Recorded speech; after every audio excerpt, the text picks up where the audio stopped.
Animals have always been sources of fear and mystery. Bill just got bitten by a wolf. The werewolf is just pure id, and there's something of the savage beast attacking. The primal, unrestrained, animalistic side of human nature. Obviously, sex is part of that. It works completely as a horror movie in that it has many great scares in it, and it's moody. She's ours. But it's so clearly also having fun with the genre at the same time. It's the only way to get rid of the damn things. They're worse than cockroaches. Howling speaks for itself. It's a classic little movie. I knew I shouldn't have left that broad back here. I think it's a really good horror film with really good special effects.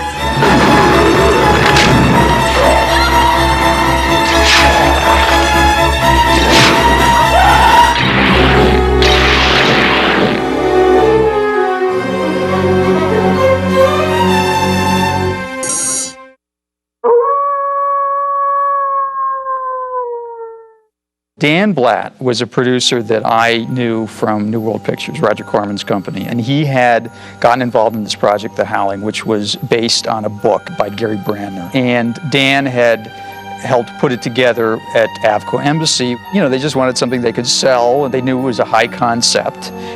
There hadn't been a werewolf movie in a long time, so it was, you know, considered a very commercial idea. Their niche was kind of making low-budget drive-in pictures. During the Howling period, they were sort of the House of Horrors. It was originally developed by another director, a guy named Jack Conrad, who gets a producer credit. And he had optioned the book and written a screenplay of his own that I guess he had managed to set up at Avco Embassy. In Hollywood, we euphemistically call it creative differences with the director, and it wasn't working out. Dan and I talked about it and said, well, you know, Joe Dante would be great. I was really good friends with Joe. And so I called him up and I said, look, we have this werewolf movie, and I think we're gonna you know, make a change, you know, in the directing department, and would you be interested? I had done 1.5 movies by this point, so I mean, it wasn't exactly you know, a great coup for them to get me. But on the other hand, I knew Bob Ramey, the guy who was running Avco Embassy at the time, because he had worked for Roger Corman as in publicity. Since we knew each other, and I was extremely cheap, I was taken off of the movie that I was going to do, which was Jaws 3: People Zero at Universal, which looked like it was, for various reasons, about to fall apart. And I sort of went on to The Howling, and when confronted with the screenplay, I think that it became apparent that we needed to rewrite it. So he said, well, if we can work on the script, you know, I'm in. So we hired a writer named Terrence Winkless. His adaptation was still fairly faithful to the book. And it really wasn't until John Sayles got involved that we pretty much just said, let's just throw out the book and do whatever we want. I had previously worked with John Sayles on Piranha, which I think was his first screenplay. The first draft was mostly based on the original novel, and then we decided to keep the basic premise of a modern-day werewolf and not use much of the rest of the novel.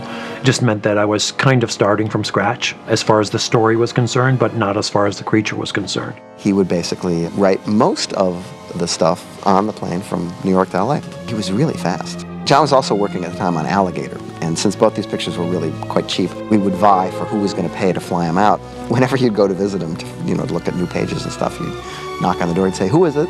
You'd say who it was, and then you'd hear, you'd be taking the paper out of the typewriter and putting the other paper in because he was really working on the other guy's picture. At the time, he was really a find for low-budget movie producers because he was knowledgeable and he was smart, and he was a really good writer. One of the things that I wanted to bring into, you know, The Howling was, you know, very often horror movies and science fiction movies have like a political bent. Well, I wanted to kind of do the same thing with psychology and this idea that, you know, the werewolf can be seen as a kind of metaphor for the id.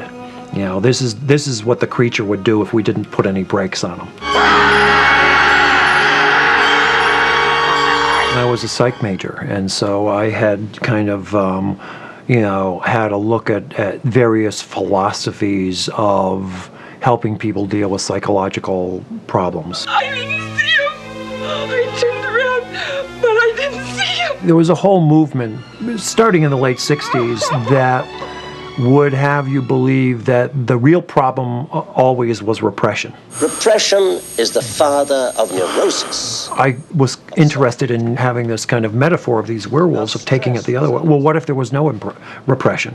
What if you just did whatever came to your mind? Put her and her friend in a car, Pour gasoline over him, set fire to him, and push him off the coast road. John's, real big contribution was the whole idea of doing this sort of satiric commentary on, at the time, self-help gurus and this guy that basically had this colony where all these werewolves were in therapy because they were obviously tortured by the fact that they were werewolves. Well, the 70s were a time of getting in touch with your inner feel-good self, and there were a lot of movements coming on big. I did it all. I did EST, TM, Scientology, Iridology, Primal Screamers. There was, I thought, a lot of room for comment and parody on that kind of thing, as did John. Screw all this channel your energies crap. And the idea in The Howling of the Colony is basically a place where people with this social problem, which is that every once in a while they turn into werewolves or want to turn into werewolves, they find a way to cope. There haven't been anywhere near as many werewolf movies as vampire movies, but it's the second most obviously popular horror character that isn't a fictional creation that's actually created from myth and lore. By the time it came to do The Howling, there really hadn't been very many werewolf pictures. Werewolf movies were kind of considered old hat. It seemed like it would be more fun to try to take the myth into the 80s. For a movie to take place today, it's ridiculous to think that people don't know what werewolves are or have never heard of werewolves. Of course they have, but from the movies. That's how we explain some of the rules of werewolves. We have it running on the TV. Whoever is bitten by a werewolf and lives becomes a werewolf himself. The guy who started the Wolfman stuff was a writer named Kurt Siodmak, who wrote the screenplay for the Wolfman in 1941. And he came up with a lot of lore about full moons and wolfbane and a whole bunch of stuff that became sort of accepted as the traditional stuff for werewolf movies. How does it go? Even a man who is pure in heart and says his prayers by night may become a wolf when the wolfbane blooms. The autumn moon is bright. You find if you look at some of the pictures that the lore changes based on what budget the people had to work with. That's just a legend, though, isn't it? Yes, but like most legends, it must have some basis in fact. The idea that if you get bitten by a werewolf, you become one yourself is the legitimate, quote-unquote, lore. Technically, I believe the way it works is that certain werewolves, like, alpha werewolves or whatever, can change at will. But if you're a victim, if you've been bitten by a werewolf, the full moon triggers it. Now, we got rid of that in The Howling because it didn't fit our purposes, because obviously the story would have had to have taken place over many months to have enough werewolf transformations.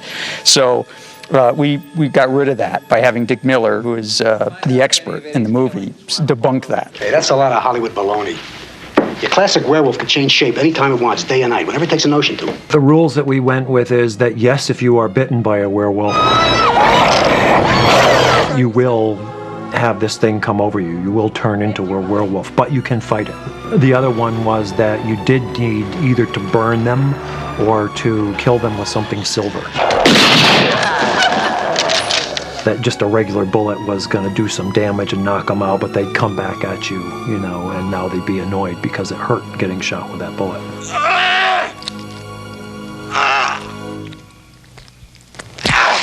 Mostly the legends turn out to be psychological cases of people who had various problems, brain tumors and insanity and like that, and would do crazy things like, eat their kids and stuff.